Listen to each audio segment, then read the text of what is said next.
በስመ አብ ወወልድ ወመንፈስ ቅዱስ አሐዱ አምላክ አሜን። የዲያብሎስን ሽንገላ መቃወም ትችሉ ዘንድ የእግዚአብሔርን ዕቃ ልበሱ። ቅዱስ ጳውሎስ ለኤፌሶን ሕዝበ ክርስቲያን በጻፈው መልእክቱ ምዕራፍ 6 ቁጥር 11። የተከበራችሁ የልዑል እግዚአብሔር ቤተሰቦች በያላችሁበት የእግዚአብሔር ቸርነትና ምሕረት አይለያችሁ እያልኩኝ እስከ ሞት ድረስ ባፈቀረን በቸር አምላካችን በመድኃኔዓለም በኢየሱስ ክርስቶስ ስም እንደምን አረፈዳችሁ፣ እንደምን ቆያችሁ፣ እንደምን ዋላችሁ። አሜን። የአምላካችን የመድኃኒታችን ኢየሱስ ክርስቶስ ስም ዛሬም ዘወትርም የተመሰገነ ይሁን። እኔንም እናንተንም የሚፈትነን ከእሱ ጋር ሊያጣላን የሚፈልግ ከአምልኮተ እግዚአብሔር ሊያስወጣን የሚወድ ጠላት ዲያብሎስን አርቆ ጸጋ መንፈስ ቅዱስን አቅርቦ የሚጠቅመንን የሚበጀንን እንዲያስተምረን መልካም ፈቃዱ ይሆንልን። እንደ አምላካችን እንደ ልዑል እግዚአብሔር መልካም ፈቃድ ፈተና በሚል ውስጥ ክፍል 7 ባለፈው ተማምረናል። ዛሬ ደግሞ ክፍል 8ን እንማማራለን። ክፍል 8ን ስንማማር የትምህርታችን አብይ ቃል የሚሆነው ፈታኝ የሚል ይሆናል። በአንደኛ ተሰሎንቄ ምዕራፍ 3 ቁጥር 5 ላይ ያለ ኃይለ ቃል ነው። ፈታኝ እንግዲህ ዲያብሎስ በተለያየ መልኩ እኔና እናንተ በእምነታችን እንዳንጠነክር ከእግዚአብሔር ጋር ያለንን ግንኙነት መልካም እንዳይሆን ብዙ አይነት ምክንያቶች እያመጣ እንደሚያርቀን እንደሚያሸሸን በተለይ ደግሞ በባለፈው በክፍል 7 የጥርጥር መንፈስን በእኔና በእናንተ ላይ በማሳደር ከእግዚአብሔር ጋር ያለን ግንኙነት ዜሮ እንዲሆን በምን አይነት መልኩ እንደሚፈትነን አይተናል። ዛሬ ያ ፈታኙ ዲያብሎስ እኔና እናንተን ከእግዚአብሔር ጋር በሚኖረን ግንኙነት ነገሮችን ሁሉ በተለያየ መልኩ እቅዶች እያቀደ አንዱ ባይሳካ ሌላ እያመጣ እኔና እናንተን ይፈትነናልና ፈታኙን አሸንፈን ስለኛ የሞተውን ክርስቶስን አምልከን የቆረሰውን ስጋውን ያፈሰሰውን ደሙን በልተን ጠጥተን መንግስቱ ጽድቁ እንድንወርስ አምላካችን እግዚአብሔር ይርዳን። የጥበብ ባለቤት ጥበብን የማስተዋል ባለቤት ማስተዋልን ሰጥቶ የራቀውን አቅርቦ የረቀቀውን አጉልቶ በጎና ሕያው ዘላለማዊ የሚሆነውን ቃሉ እንዲያስተምረን ፈቃዱ ይሁንልን። የእግዚአብሔር ቸርነትና ምሕረት የድንግል ማርያም አማላጅነት የአባቶቻችን ጸጋና በረከት የመላእክት ጠባቂነት ዘወትር ከሁላችን ጋር ይሁን። አንደኛ ተሰሎንቄ ምዕራፍ 3 ቁጥር 1 እስከ 5 እንዲህ ይላል።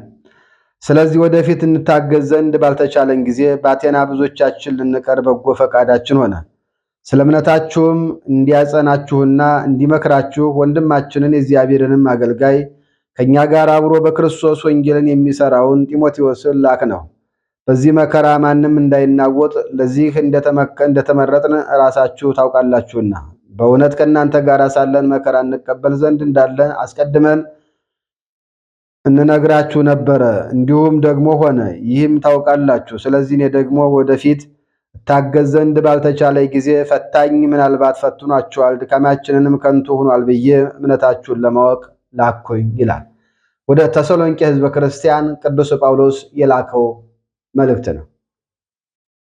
በተለያየ መልኩ ፈታኙ ይፈትናል።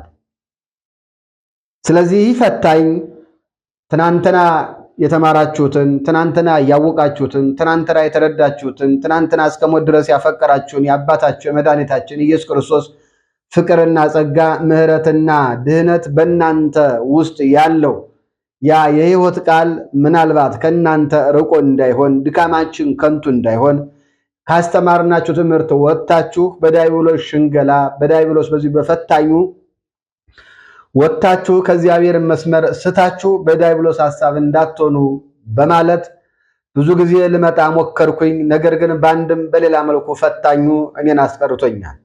ሆኖም ግን ድካማችን ከንቱ እንዳይሆን በተማራችሁት ውስጥ መኖራችሁንና አለመኖራችሁን ለማወቅ እንደኔ አገልጋይ የሆነውን በመንፈስ ወልጄ ያሳደግኩትን ልጄን ጢሞቴዎስን ወደ እናንተ ላኩታል። እንግዲህ ወገኖቼ እኔና እናንተ ከእግዚአብሔር ጋር እንድንኖር ቀድሞ በነቢያት ለእስራኤል ዘሥጋ በአበይት ነቢያት በደቂቀ ነቢያት እያደረ ያ ፈታኙ ከሱ እንዳያረቃቸው ሕዝበ ክርስቲያኑን በተለያየ መልኩ እስራኤል ዘሥጋን እግዚአብሔር አምላክ አገለገላቸው። በተለይ በኤርምያስ ምዕራፍ 7 ቁጥር 5 ላይ ብዙ ጊዜ ስለናንተ እየማለርኩኝ ይቅርም እያልኳችሁ ነቢያቶችን ላኩኝ ይላል። የማለርኩ ሲል እግዚአብሔር አብ ይቅር እያልኳችሁ ነቢያትን ላኩኝ። ለምን? ፈታኙ ክፉ ነውና። ስለዚህ ቅዱስ ጳውሎስ ይህን የተናገረበት ትልቁ ምክንያት እዚሁ አንደኛ ተሰሎንቄ ምዕራፍ 2 ቁጥር 17 ላይ እንዲህ የሚል ቃል አስቀምጧል። እኛ ግን ወንድሞች ሆይ በልብ ያይደለ ፊት ለፊት ለጥቂት ጊዜ አተናችሁ በብዙ ናፍቆት ፊታችሁን ለማየት እጅግ ሞከር። ወደ እናንተ ልንመጣ ወደድ ነበርና እኔ ጳውሎስም አንድና ሁለት ጊዜ ሰይጣን ግን አዘገየኝ አለ። ተስፋችን ወይስ ደስታችን ወይስ የትምክህታችን አክሊል ማን ነው? በጌታችን በኢየሱስ ፊት በመምጣቱ እናንተ አይደላችሁምን? እናንተ ክብራችን ደስታችንም ናችሁና አለ። ያስተማራቸውን የመከራቸውን ሕዝበ ክርስቲያን ብዙ ጊዜ በመስማትም አይደለም በወሬም በምንም አይደለም፣ ፊት ለፊት አያችሁ ዘንድ ፈቀርኩኝ፣ ወደርኩኝ፣ ተመኘሁኝ። ሰይጣን ግን አዘገየኝ፣ ፈታኙ አዘገየኝ። እናንተን አይቼ እንዳልደሰት በእናንተ የእምነት ጥንካሬ ከእግዚአብሔር ጋር በተማራችሁት ወንጌል ጸንታችሁ ከእግዚአብሔር ጋር የመኖራችሁን አይቼ እንዳልደሰት እግዚአብሔር እናንተን እንዳገለግል ፈቅዶ ልኮኝ ሳለ የአገልግሎቴ ምን ላይ ደርሷል፣ ምን አይነት ፍሬ አውጥቷል ብዬ ለማየት አንዴም ሁለቴም ሞከርኩኝ። ጠላት ግን አዘገየኛል። ፈታኙ ጌታችን መድኃኒታችን ኢየሱስ ክርስቶስ በሥጋ ማርያም ሲገለጥ በምን አይነት መልኩ ፈትኖት ኢየሱስ ክርስቶስ ዲያብሎስ ያመጣውን ፈተና ቃልን በቃል እያደረገ እንዴት እንዳሸነፈው አይተናል። እንደውም እዚህ ማቴዎስ 4:3 ላይ ፈታኙ ቀርቦ የእግዚአብሔር ልጅ ከሆንክ ካለው ነው የሚለው። ዛሬ እኔና እናንተም ይሄ ፈታኙ ሊሸነግለን ሲፈልግ ከእግዚአብሔር ሊያልቀን ሲፈልግ በተለያየ መልኩ ነው ወደ እኔና ወደ እናንተ የሚቀርብ። እንግዲህ በክፍል 7 በጥርጥር ምክንያት ከእግዚአብሔር እንደሚያርቀን ያየነው። ዛሬ የምናየው ፈታኙ ሲፈትን በጥርጥር ካልተሳካለት በተለያየ በወዳሴ ከንቱ በተለያየ መልኩ ላይ እኔና እናንተን ይፈትናል ማለት ነው። ፈታኝ ነው። ለምን? ከእግዚአብሔር ማራቅ አለበት። እሱ የተዋትን መንግስተ ሰማያት እኔና እናንተ እንድንገባበት አይፈልግም። እሱ የተወውን ከመላእክት ጋር ቅዱስ ቅዱስ ቅዱስ እግዚአብሔር እያለ የሚያመሰግንበትን የምስጋና መንደር ትቶ ወጥቷልና እኔና እናንተ እሱ ትቶ ወጣውን ቦታ እንድንኖርበት አይፈልግም። ስለዚህ ቅዱስ ጳውሎስ ምን አለ? ፊት ለፊት ላያችሁ ፈለኩኝ። ስለሞተው መከራ ስለተቀበለው ስንጠላው ስለወደደን ስንገለው ስላዳነን ሐሞስን ሰጠ ሕይወት ስለሰጠን አባት አስተምሬያችኋለሁ፣ መከሬያችኋለሁ። ፈታኙ የተለያየ መከራ እያመጣ እንደሚፈትንም ነግሬያችኋለሁ። ሆኖም ግን እናንተ በተማራችሁት መኖራችሁን ለማየት አንዴም ሁለቴም ሞከርኩኝ፣ ግን ሰይጣን አዘገየኝ። ታዲያ ፈታኝ እኔ መምጣት ባልችልም ምናልባት ፈታኙ ወደ እናንተ ቀርቦ ያ የሰማችሁት ትምህርት ያ የተረዳችሁት ዕውቀት ክርስቶስ ስለእናንተ መከራ ተቀበለ፣ አምላካችሁ ነው፣ እሱ የሞተውን አባት ብሉት ጠጡት ብሎ ዲያብሎስ ያስተማረው ትምህርት ጳውሎስ ያስተማረው ትምህርት ከንቱ ነው በሚል ፈታኙ ዲያብሎስ ቀርቦ ፈትኗችሁ እንዳይሆን ድካማችን ከንቱ ሆኖ እንዳይሆን ብዬ ማንን ላኮላችሁ? ጢሞቴዎስን ላኮላችኋል። ዛሬ እኔና እናንተ ስንት መምህራን ተልከውልን ይሆን? የሞተውን አባት እንድናውቅ የሞተውን ጌታ እንድንረዳ ስለኛ ዋጋ የከፈለውን አባት እንድናውቀው እንድንረዳው ስንት መምህራኖች ወደ እኔና ወደ እናንተ ተልከው ይሆን? ስንት ጊዜ እግዚአብሔርን ቃል ሰምተን ይሆን? ታዲያ በሰማነው እየኖርን ነው? በተማርነው እየኖርን ነው? የኛ ደስታ እናንተ ናችሁ አለ ቅዱስ ጳውሎስ። ትምክህታችንም እናንተ ናችሁ አለ። የአገልግሎታችን አክሊል እናንተ ናችሁ አለ። ምዕመናን የሊቃውንቱ ፍሬዎች እናንተ ናችሁ። የተለያዩ አራት አይና የሆኑ ልዩ ልዩ መምህራን ክብረ ለአምላካችንና በቤተ መቅደስ አስቀምጦ እኔንም እናንተንም ይነግረናል። ዛሬ ፈታኙን ለማሸነፍ ፈቃደኞች ከሆን እጃችን ላይ ያለው ስልክ ላይብረሪ ነው። እጃችን ላይ ያለው የተለያዩ ሶሻል ሚዲያ የምንጠቀምባቸው ነገሮች መጻሕፍት ቤቶች ናቸው፣ ጉባኤ ቤቶች ናቸው። ነገር ግን እኔና እናንተ መልካሙን ነገር ከምንጠቀምበት ይልቅ ፈታኙ ወደ እኔና ወደ እናንተ አይምሮ የሚልከውን እየተቀበልን በሱ ሐሳብ እየተወሰርን እውነት ከሆነው አባታችን ሁላችንም እየራቅን ያለን። ፈታኙ ከባድ ነው። ብዙ ጊዜ አድክሞኛል ይላል እንደውም ቅዱስ ጳውሎስ በዚህ በሁለተኛ ቆሮንቶስ ምዕራፍ 11 ላይ ቁጥር 27 ጀምሮ እንዲላል ነገር ግን በምትሰበሰቡበት ጊዜ ይላል። ይቅርታ ሁለተኛ ቆሮንቶስ ምዕራፍ 11 ቁጥር 23 ጀምሮ እነሆ የክርስቶስ አገልጋዮች ናችሁን? እንደ እብድ ሰው ላለው እኔ እበልጣለሁ። በድካም አብዝቼ፣ በመገረፍ አብዝቼ፣ በመታሰር አትርፌ፣ በመሞትም ብዙ ጊዜ ሆን። አይሁድ አንድ ሲጎድል 40 ግርፋት 5 ጊዜ ገረፉኝ። 3 ጊዜ በብትር ተመታው። 1 ጊዜ በድንጋይ ተወገርኩኝ። መርከቤ 3 ጊዜ ተሰበረ። ሌሊትና ቀንም በባህር ውስጥ ኖርኩ። ብዙውን ጊዜ በመንገድ ሄድኩኝ። በወንዝም ፍርሃት፣ በወንበዶች ፍርሃት፣ በወገኔ በኩል ፍርሃት፣ በአሕዛብ በኩል ፍርሃት፣ በከተማ ፍርሃት፣ በምድረ በዳ ፍርሃት፣ በባህርም ፍርሃት፣ በውሸተኞች ወንድሞችም በኩል ፍርሃት ነበረብኝ። በድካምና በጥረት ብዙ ጊዜም እንቅልፍ በማጣት በራብና በጥምም ብዙ ጊዜም በመጦም በብርድና በራቁትነትም ነበርኩኝ። የቀረውን ነገር ሳልቆጥር ዕለት ዕለት የሚከብደኝ አብያተ ክርስቲያናት ሁሉ ሐሳብ ነው። የሚደክም ማን ነው? እኔም አልደክምን? የሚያሰናክል ማን ነው? እኔም አልናደድምን? ትምክህት የሚያስፈልግ ከሆነ ከድካሜ በሚሆነው ነገር እመካለሁ። ለዘላለም የተባረከ የጌታችን ኢየሱስ ክርስቶስ አምላክና አባት እንዳልዋሽ ያውቃል ይል። እንግዲህ በምን አይነት መልኩ ላይ ሐዋርያውን ስለ ክርስቶስ ፍቅር ሕዝበ ክርስቲያኑ የሞተውን አባት የቆሰለውን ጌታ እየጠሉት የሚወደውን አባት ፍቅሩን፣ ምሕረቱን፣ ቸርነቱን እንዲያውቁ ሕዝበ ክርስቲያን ብዙ ደከመ። ቅዱስ ጳውሎስ አይሁድ አንድ ሲገርፍ ሲቀር 40 ግርፋት 5 ጊዜ ገረፉኛል። መርከቤ 3 ጊዜ ተሰበረ። በባህር 3 መዓልትና 3 ሌሊት አደርኩኝ። ብዙ ጊዜ በመጾም በረሃብም በጥምም ብዙ መከራ ተቀበልኩኝ። በሁሉም በኩል ፍርሃት ነው። ያን ሁሉ ትቸው ዕለት ዕለት የሚከብደኝ ግን የአብያተ ክርስቲያናት ጉዳይ ነው አለ። ለምን? ፈታኙ ከእውነተኛው አምልኮት አውጥታችሁ እንዳይሆናል። አብያተ ክርስቲያናት ሲል ህንጻው አይደለንም፣ እኔና እናንተ ነን። ቤተ ክርስቲያን የሚለው ህንጻ የክርስቲያኖች ቤት ማለት ነው። ቤተ ክርስቲያን ስሟን ይዛ የምትቀጥለው የክርስቲያኖች ስብስብ ሲኖር ነው። የኔና የእናንተ ስብስብ ከሌለ ህንጻው ብቻውን መቀጠል አይችልም፣ ስሙን ይዞ መቀጠል አይችልም። ለምን?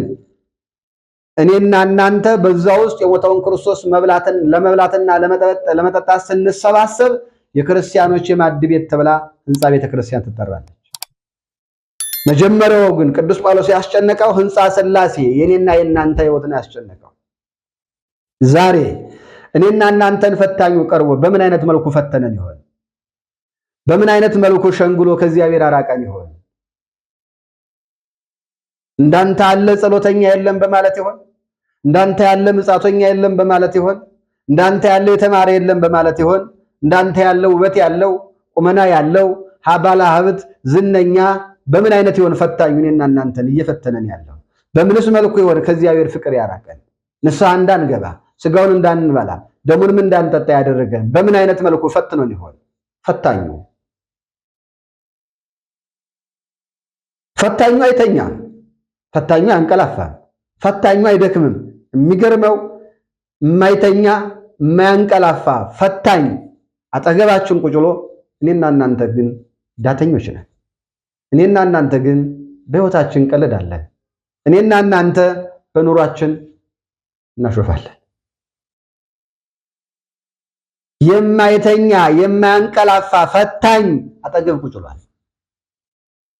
ስራ ቦታ አለ፣ ትዳርህም ጋር አለ፣ ምኝታ ላይም አለ፣ ብታስቀድስ ቤተክርስቲያን ስትሄድም አለ። የትኛውም ቦታ ላይ ይከታተልሃል። ለዛ ነው ባለፈውም እንዳልነው አሁንም ድጋሚ ይህን ቃል ብንለው ደስ ይለኛል። ቅዱስ ጴጥሮስ በአንደኛ ጴጥሮስ ምዕራፍ 5 ቁጥር 8 ላይ ርቦት እያገሳ እንዳለ አንበሳ ዲያብሎስ የእናንተን ነፍስ ለመቃረም በዙሪያችሁ ይዞራል አለ። እና ይሄ ፈታኝ እያለ እኔም እናንተም ተኛን እኮ። በኤፌሶን ምዕራፍ 5 ቁጥር 14 ላይ ቅዱስ ጳውሎስ አንተ የተኛህ ንቃ ክርስቶስ ያበራልሃል ይላል። ሁላችንም ተኝተናል። እጃችን ለፈታኙ ሰጥተናል። እንደፈለገ እንዲያረገን፣ ሲያጣላን፣ ሲያባላን፣ ተስፋ ሲያስቆርጠን፣ በጥርጥር መንፈስ ሲወስደን፣ በተለያየ መልኩ ላይ እንዲወስደን ፈቅደንለታል እኮ ለፈታኙ።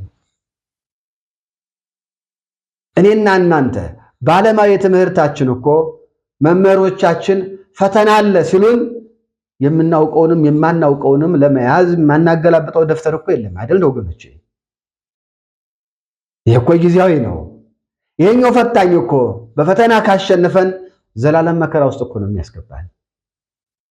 ታዲያ ይህንን ፈታኙን ለማሸነፍ እንዴት የእግዚአብሔርን ዕቃ የሆኑትን ዲያብሎስን የምናሸንፍበትን መሳሪያዎች ለመያዝ ምን ያህል ነቅተናል? ምን ያህል ተነስተናል? ፈታኙ አይተኛም። ፈታኙ ዝም አይልም።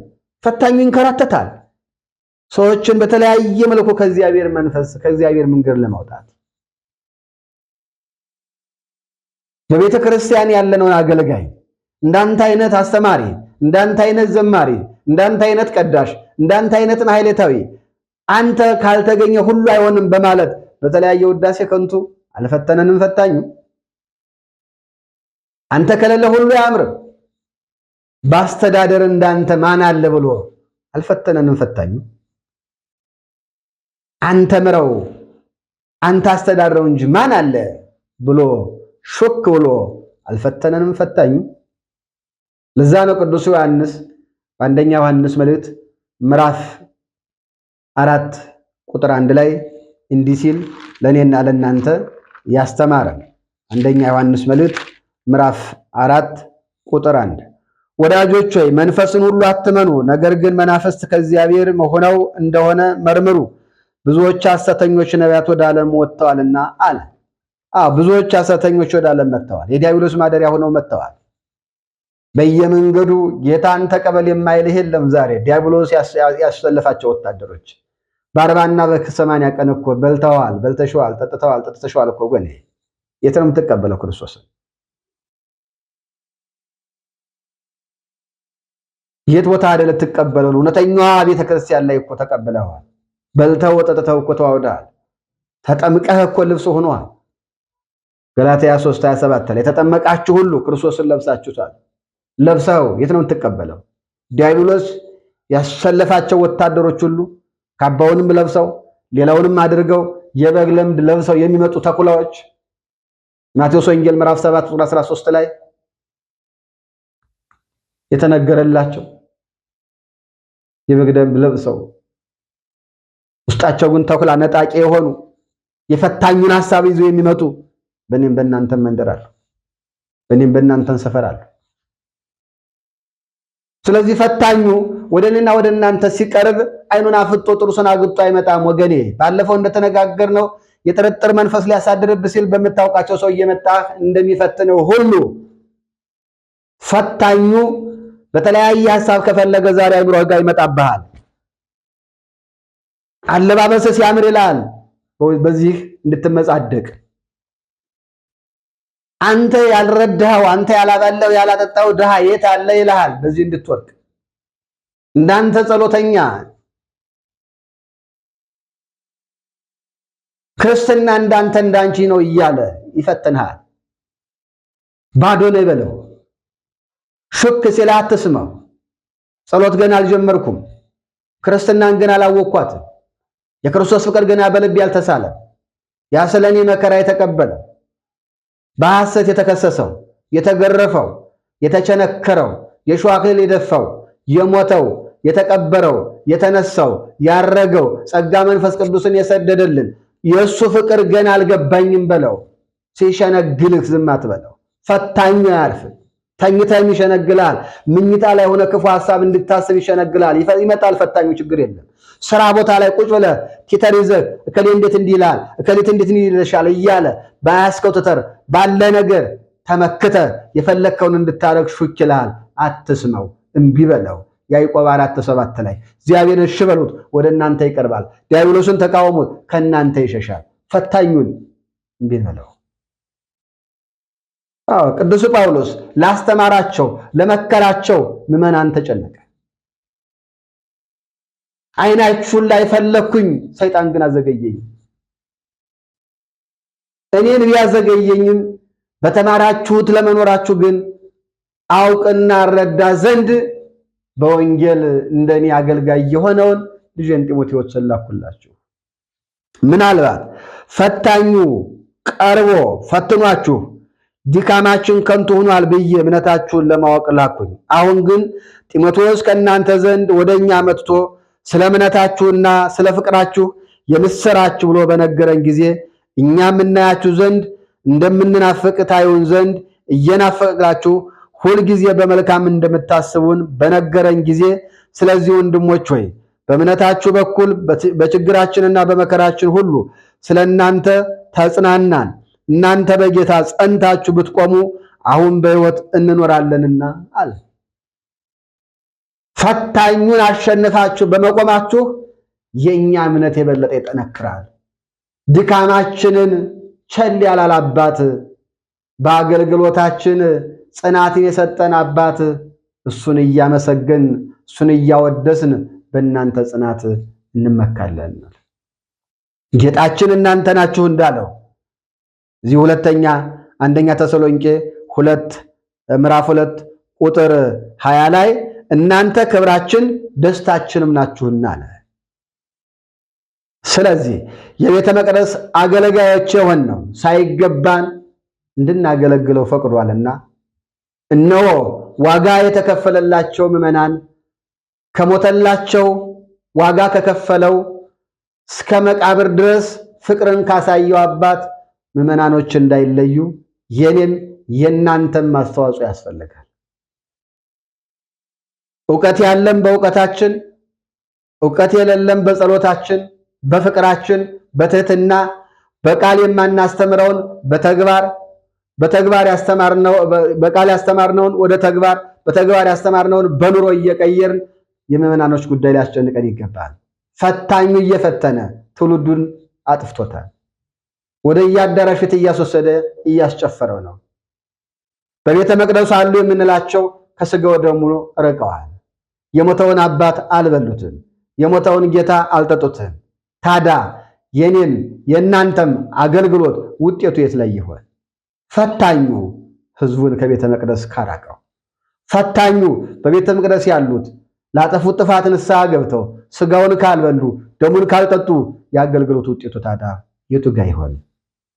ለዚህ ነው ቅዱስ ጳውሎስ አገልግሎታችን ከንቱ እንዳይሆን ፈታኙ ምናልባት ፈተኗችሁ ከተማራችሁ ትምህርት ወጣችሁ ከአምልኮተ እግዚአብሔር ወጣችሁ በዲያብሎስ ሐሳብ እንዳትሆኑ ብዬ ሰጋ ነበር። ፍቅራችሁን ላይ ስለኛ የምታስቡትን ስለኛ የምታረጉትን መልካም ነገሮች ሁሉ እነዛ ነገሮች በዛው ጸንተው መኖራቸውን ለማወቅ ለመረዳት አሰብኩኝ፣ ፈለኩኝ። ያ ጠላት ግን አዘገየኝ።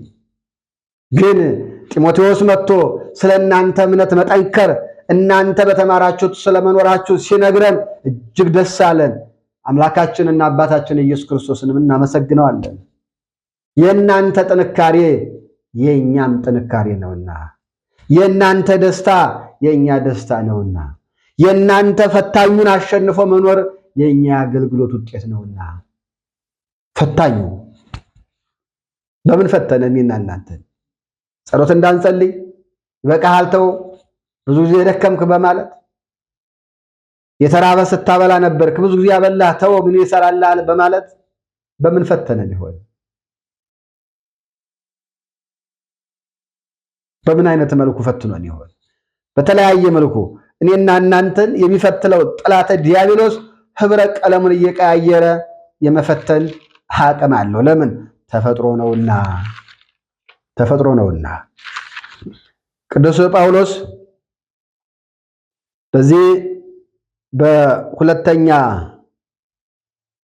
ቆሮንቶስ ምዕራፍ 11 ቁጥር 12 ጀምሮ እንዲህ ይላል፣ ነገር ግን በዛ በሚመኩበት እንደኛ ሆነው ሊገኙ ምክንያት ከሚፈልጉት ምክንያት እቆርጥ ዘንድ አሁን የማደርገውን ከዚህ ወዲህ ደግሞ አደርጋለሁ። እንደነዚህ ያሉ ሰዎች የክርስቶስ ሐዋርያት እንዲመስሉ ራሳቸውን እየለወጡ ውሸተኞች ሐዋርያትና ተንኮለኞች ሰራተኞች ናቸውና፣ ይህም ድንቅ አይደለም። ሰይጣን ራሱ የብርሃን መልአክ እንዲመስል ራሱን ይለውጣልና። እንግዲህ አገልጋዮች ደግሞ የጽድቅ አገልጋዮች እንዲመስሉ ራሳቸውን ቢለውጡ ታላቅ ነገር አይደለም፣ ፍጻሜያቸው እንደ ስራቸው ይሆናልና አለ። በዚህ ፈታኝ እኮ ፈትኖናል እኮ። ካባውን ለብሶ ሻሽን ጠምጥሞ መቁጠሪያውን አድርጎ መስቀሉን ይዞ እውነተኛ አገልጋይ መስሎ ወደ ህይወታችን እየገባ አልፈተነን? አጥማቂ መስሎ በዚህ በኩል ቅባ ቅዱስ የሚቀባ በዚህ በኩል መቁጠሪያ የሚደበድብ በዚህ በኩል የሚያጠምቅ ወዘተ ጸሎተኛ መስሎ ጸጉሩን አሳድጎ ቆዳ ለብሶ ጥሩ አባት መስሎ ወደ የመንደራችን እየገባ ፈታኙ አልፈተነንም እንዴ? አሁን ሰኔ 12 የምናከብረው የገናናው መልአክ የቅዱስ ሚካኤልን በዓል የምታከብረው እኮ ትልቋ እናት አፈ ሞያ አሁን የሰማችሁትን ተንኮል ነው የተጠቀመው ዲያብሎስ። መልኩን ለውጦ እኔ ሚካኤል ነኝ እኮ ነው ያላት። ጳውሎስ ተናገረው። ድንቅ አይምሰላችኋል? በተለያየ መልኩ ህብረ ቀለማቸውን የእግዚአብሔር አገልጋዮች መስለው መተው የፈታኙን ሐሳብ ይዘው መተው ሲፈትኗችሁ የተለያየ ነገር ሲያደርጉባችሁ እንዴት በዚህ ትደነቃላችሁ? ሰይጣን እንኳን የእግዚአብሔር መልአክ ሳይሆን ነኝ ብሎ ራሱን ለውጦ ይመጣልና። ፈታኙ ይሄ ነው። ህብረ ቀለሙን እየቀያየረ ይመጣባል። ከፈለገ በሚስት ይፈትናል፣ ከፈለገ በባልሽ ይፈትንሻል፣ ከፈለገ በልጆች ይፈትናል፣ ከፈለገ በጎረቤት፣ ከፈለገ በእናት፣ ከፈለገ በአባት፣ ከፈለገ በአገልጋዮች የተሻሉ ናቸው ብለህ ባስቀመጥካቸው በህሊና በሳልካቸው አገልጋዮች አሉ ይፈትናል። ችግር የለበትም። እሱ ጎበዝ ነው፣ ኃይለኛ ወታደር ነው። እኔና እናንተን እንቅልፋሞች የማይተኛ የማያንቀላፋ ጠላት ፊት ላይ ተገትሮ የምተኛ የእግዚአብሔርን ጦር ዕቃ ለመልበስ ፈቃደኛ ያልሆንክ የእግዚአብሔርን ጦር ዕቃ ለመልበስ ፈቃደኛ ያልሆንሽ ሸንጋዩን ዲያብሎስን መጥቶ በተለያየ መልኩ ሲፈትንህ አጠገብ ሆኖ ሲያጠፋሽ ዝም እያልክ እጅን የምትሰጥ ሞኝ ወገኔ፣ ፈታኙ ምናልባት ፈቱናችሁን ድካማችንም ከንቱ አድርጎት ይሆናል ብዬ ፈራሁ። ዛሬ ክርስትናው የለም። ወጣቱ ጫት ቤት ነው። ሲጃራ ያጨሳል፣ ሳምባውን አቃጥሎታል። አይምሮ በጫት ደንዝዟል፣ በሲሻው ደንዝዟል፣ በመጠንቱ ደንዝዟል። አምልኮ መልክ አለው፣ ግን ኃይሉን ክዷል። የዛሬው ትውልድ በፈታኙ ምክንያት በዚህ ውስጥ ነው ያሉት። እነዚህን ሐሳቦች ላነብና የዛሬውን ትምህርት በዚህ ላጠናል። ሁለተኛ ጢሞቴዎስ ምዕራፍ 3 ቁጥር 1 እስከ 7 ፈታኙ በመጨረሻው ዘመን ዛሬ እናንተ ባለንበት በእያንዳንዳችን ዘመን ፈታኙ እኔና እናንተን ከእግዚአብሔር ካራቀን በቃ መጨረሻው ምጽአት ነው። ምጽአቱ ሌላ ጉዳይ ነው። ያ ነገረ ምጽአቱ የሚባለው የምንጓጓለት እርሱ መልካም ስራ ከሰራለን መንግስተ ሰማያት ለመግባት ነው። እሱ የሚያጓጓ አይደለም፣ ይመጣል በጊዜው። ዛሬ ፈታኙ እንዲህ ይላል። በንባብ ነው የማነበው፣ እናንተ በደንብ አስተውሉት። ሁለተኛ ጢሞቴዎስ 3:1-7 ነገር ግን በመጨረሻው ቀን የሚያስጨንቅ ዘመን እንዲመጣ ይህን ነው። ሰዎች ራሳቸውን የሚወዱ ይሆናሉና ገንዘብን የሚወዱ፣ ትምክህተኞች፣ ትዕቢተኞች፣ ተሳዳቢዎች፣ ለወላጆቻቸው የማይታዘዙ፣ የማያመሰግኑ፣ ቅድስና የሌላቸው፣ ፍቅር የሌላቸው፣ እርቅን የማይሰሙ፣ ሐሜተኞች፣ ራሳቸውን የማይገዙ፣ ጨካኞች፣ መልካም የሆነውን የማይወዱ፣ ከዳተኞች፣ ችኩሎች፣ በትዕቢት የተነፉ፣ ከእግዚአብሔር ይልቅ ተድላን የሚወዱ ይሆናሉ። የአምልኮ መልክ አላቸው፣ ኃይሉን ግን ክደዋል። ከነዚህ ደግሞ ራቅ አለ። ዘርዝሮ ነገረ ቅዱስ ጳውሎስ። እኔም አንተም አንችም ሁላችን ፈታኙ ወደ እኔም ወደ አንተም መጥቶ ሲፈትን እንዳታመሰግን፣ ትምክተኛ እንድትሆን፣ ገንዘብ ወዳጅ እንድትሆን፣ እግዚአብሔርን አውቀዋለሁ እያልክ የአምልኮ መልክ እያለ ኃይሉን ከመውጣት ራስን ጠብቅ። ፍቅር የማይወዱ ጨካኞች ተኩሎች ናቸው አለ። ለምን? ፈታኙ የተቆጣጠራቸው እነዚህ ናቸው። ገንዘብ ወዳጆች ዛሬ በገንዘብ ያልተፈተነ ማን አለ? ፍቅር የሌላቸው ዛሬ በጥላቻ ያልተፈተነ ማን አለ? ርቀን የማይሰሙ ዛሬ አባቶች ካህናቶች እንኳን መስቀል ይዘው መጥተው ታረቁ ሲባል ተው አባቴ በሞቶ እንኳን በማለት በጥላቻ መንፈስ ያልተፈተነ ማንን? ዛሬ በተለያየ መልኩ ላይ ትዕቢተኞች፣ ተሳዳቢዎች በዚህ ያልተፈተነ ማንን? ዛሬ 9 ወር ከ5 ቀን የተሸከመች እናት ሳትቀር በኔና በአንተ በኔና በአንቺ ኮልታፋ አንደበት የተሰደበች አይደለም? የትዕቢት መንፈስ ያለኔ እንዲህ አይሆንም፣ እኔ ካልተናገርኩኝ፣ እኔ ካልዘመርኩ፣ እኔ ካልሰበኩ፣ እኔ ካልቀደስኩኝ፣ እኔ አስተዳደሩን ካልመራሁት፣ እኔ እድሩን የሰፈሩን እድር ካልመራሁት፣ እኔ በአካባቢው ነው ካልሆንኩኝ እያልክ በትዕቢት በትምክህት ራስን አልፈተነም? ዲያብሎስ አላንኮታኮተህም? ለወላጆቻቸው የማይታዘዙ የማያመሰግኑ ቅድስና የሌላቸው ዛሬ ማን ነው ወላጁን የሚያከብር? ወላጅን እናት አባትን ብታከብር እኮ እናቱ የሆነችውን ድንግል ማርያምን ታከብራት ነበር እኮ። ኦሪት ዘጸአት ምዕራፍ 20 ቁጥር 17፣ ኤፌሶን 6:1 ላይ ልጆች ሆይ ለወላጆቻችሁ ታዘዙ፣ እናት አባታችሁን አክብሩ፣ በምድር ላይ እድሜ እንዲረዝም በረከትን እንድታገኝ ተብሎ የተጻፈውን ሕግ ስተህ እናቱን ተተህ ኢየሱስ እያልክ ነው ዛሬ ያለው አይደል? ኢየሱስ የሚለውን ስም እኮ ያገኘው ከእናቱ ነው። አማኑኤል የሚል ስሙን እኮ ያገኘው ከእናቱ ነው። ያ የለበሰው ስጋ እኮ ነው ኢየሱስ ክርስቶስ፣ አማኑኤል፣ መድኃኒዓለም፣ ባለወልድ ወዘተ። እነዚህ ስሞች የስጋ ናቸው። እነዚህ ስሞች ከስጋ ማርያም በነሳው ስጋ እኮ ነው ያየኸው። እናቱን ንቀህ እሱን ታከብራለህ። እናትህን አክብር ያለህ አባትህን አክብር ያለህ እሱ አይደል እንደ ሕግ የሰጠህ? ለወላጆቻቸው የማይታዘዙ ቅድስና የሌላቸው የማያመሰግኑ፣ ታዲያ በዚህ አልተፈተንም እንዴ? ማነው አመስገኝ ዛሬ? ማነው ተመስገን የሚል ዛሬ? የሚያማርር አይደል እንደ ያለው? ለምን ተፈጠርኩ የሚል አይደል እንደ ያለው? እግዚአብሔር ሆይ ምን አረኩ የሚል እንጂ ተመስገን ሰው አድርገህ ስለፈጠርከኝ፣ የማይበት ዓይን፣ የምሰማበት ጆሮ፣ መድበት እግር፣ ምዳስስበት እጅ ወዘተ። ባጭሩ ሰው አድርገህ ስለፈጠርከኝ አመሰግናለሁ ብሎ የሚያመሰግን የት አለ? አመስግነህ ትተኛለህ? አመስግነህ ከቤት ትወጣለህ? ስለዚህ ፈታኙ ያላሸነፈው ዛሬ ማን ነው? ፈታኙ በእጁ ውስጥ ያላደረገው አገልጋይ ተገልጋይ ማን ነው? ሁሉም በሱ ቅፍ ውስጥ እኮ ነው ያለ። ከዛ ምን አለ? ሐሜተኞች፣ ፍቅር የሌላቸው፣ እርቅን የማይሰሙ ሐሜተኞች፣ ራሳቸውንም የማይገዙ፣ ለስሜታቸው እንደፈለጉ የሚጓዙ፣ በፈለገው መንገድ ዲያብሎስ ይዟቸው የሚሄድ፣ ለራሳቸው ሐሳብ ዓይናቸው ባላቸው፣ ጆሮአቸው ባላቸው፣ እጃቸው ባዘዛቸው፣ እግራቸው ባዘዛቸው የሚሄዱ፣ ይሄ በፈታኙ የተሸነፉች ሰዎች ጠባይ ነው። ከዚህ ውስጥ እኔና እናንተ ራሳችን እናውጣ። ከዳተኞች ዛሬ ተው ጓደኛ ምናምን ተው። በልጆቹ ያልተከዳ ወላጅ አለ እንዴ? በወላጆቹ ያልተከዳ ልጅ አለ እንዴ? ዛሬ ገንዘብ ወዳዶች አለ። ገንዘብን በመውደድ በስንት ዓመት አብሬ የነበርከውን ጓደኛሽን አልከዳኸውም፣ ልጅህን አልከዳህም፣ እናት አባትን አልከዳህም። ፈታኙ በዚህ ፈተነ፣ ተንኮታኮትን። መቼ ነው ፈታኙ እንዲህ ሲፈትነን የእግዚአብሔር ጦር ዕቃ ይዘን የምናሸንፈው? በምን አይነት መልኩ ነው ለማሸነፍ ብቁ የምንሆነው? ቀጠለና ቅዱስ ጳውሎስ ምን አለ? ለነገሮች ሁሉ ችኩሎች አለ፣ በትዕቢትም የተነፉ ናቸው። ችኩሎች ለነገሩ ማያስተውሉ፣ ጣፋጭና መራራውን ጨለማውንና ብርሃኑን ረቂቁንና ጉሉን የራቀውንና የቀረበውን መለየት የማይችሉ ማስተዋል የሚችል አይምሮ ተሰጥቷቸው ማገናዘብ የሚችል አይምሮ ተሰጥቷቸው ግን የማይፈልጉ በዚህ ውስጥ የማይሉ ቸኮሎች ናቸው። ትዳር ላይ በትንሽዬ ነገር ቸኮለህ ከጭቅጭቅ አልፈህ ትዳርህን አልበተንከውም፣ አልበተንሽውም። ጉርብትናህን አልበተንከውም። የምትሰራበት ስራ ቤት ላይ ጸበጸብ አላረከውም። የምትንቀሳቀስበት አካባቢ ላይ ደስታ አላሳጣህም። ፈታኙ ይሄን በዚህ ውስጥ ያኖርሃል፣ ኋላ ገሃነም እሳት ያስገባሃል። ፈታኙ። ስለዚህ እኔና እናንተ በየትኛው ውስጥ ነው ያለን? ከዚህ አምልጠናል? ከዚህ ሐሳብ ወጥተን ያለነው? ከእግዚአብሔር ይልቅ ተድላን የሚወዱ ይሆናሉ። ዲያብሎስ እየመጣ ሲፈትንህ በዚህ ውስጥ ነው እኔም አንተም አንቺም ያለነው።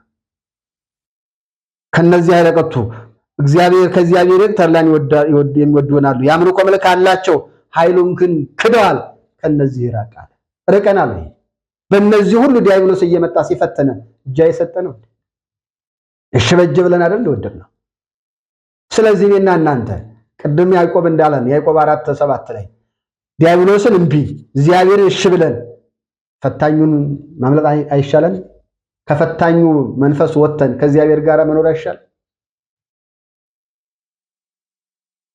የሚሰጥ የሚነሳ የሚገል የሚያድን ትንሽ ትልቅ ድሃ ሀብታም ባለጸጋ ባለስልጣን ተራ ሰው ወዘተ የማይል የፍቅር አባት እስከ መስቀል ድረስ ያፈቀረ ከሱ ጋር መኖር አይሻል? ዛሬ ዲያብሎስ ፈትኖ ሸንግሎ አሸንፎ ኋላ ገሃነም ከኔ ጋር ኑር ነው የሚልህ መጨረሻው እኮ። ዛሬ የሚያስደስት ነገር ያሳያል፣ ኋላ ግን ከኔ ጋር ገሃነም ትኖራለህ ይላል። ስለዚህ ፈታኙ እምቢ ብለህ ነው እግዚአብሔርን እሺ ብለህ ነው መንግስቱን ጽድቁን መውረስ የምንችልበትን ኃይልና ጥበብ አምላካችን እግዚአብሔር ያድለን። ፈታኝ አንደኛ ተሰሎንቄ ምዕራፍ 3:5 ፈታኙ እዚህ በተዘረዘሩትና እነዚህን መሰል በሆኑት ነገሮች ከእግዚአብሔር ሕግና ስርዓት እንዳያረቀን ፈታኙን እምቢ ብለን አሸንፈን ተቃውመ ነው ለኔና ለእናንተ ዋጋ የከፈለውንና እስከ መቃብር ድረስ ያፈቀረንን ያ የድንግል ማርያም ኢየሱስ ክርስቶስን ሕግና ስርዓቱን ጠብቀን ላጠፋነው ጥፋት ወደ አባቶቻችን ካህናት ቀርበን ንስሐ ገብተን ቅዱስ ሥጋውን በልተን ክቡር ደሙን ጠጥተን ዓለም ሳይፈጠር የተዘጋጀችልን መንግስቱን መውረስ እንችል ዘንድ የአምላካችን የአባታችን የመድኃኒታችን ኢየሱስ ክርስቶስ መልካም ፈቃድ ይሁንልን። ፈታኝ አንደኛ ተሰሎንቄ ምዕራፍ 3:5 ዛሬ በዚህ ያስተማረን የመከረን የገሰጸን የአባቶቻችን አምላክ እግዚአብሔር ክብርና ምስጋና ይገባው። ወስብሐት ለእግዚአብሔር ወለወላዲቱ ድንግል ወለመስቀሉ ክቡር። ይቆየን። እንደ አምላካችን መልካም ፈቃድ በሚቀጥለው ሳምንት ፈታኙ ሲፈተነን ፈተናውን ለማሸነፍ ምን እናርግ የሚለውን ሐሳብ እንማማራለን። በቸርነትና በምህረት አቆይቶ ሳምንት በሰላም ያገናኘን። በዛሬ እንዲህ ያስተማረን አምላካችን ክብርና ምስጋና ለስሙ ይሁን።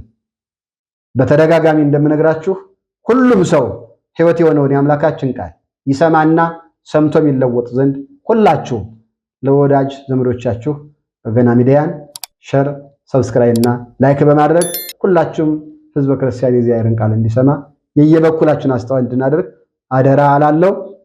በያላችሁበት የእግዚአብሔር ቸርነት፣ የድንግል ማርያም መላጅነት፣ የአባቶቻችን ጸጋና በረከት፣ የመላእክት ጠባቂነት አይለያችሁ። የእግዚአብሔር ቸርነትና ምሕረት ከሁላችን ጋር ይሁን። ሰላም ቆዩ።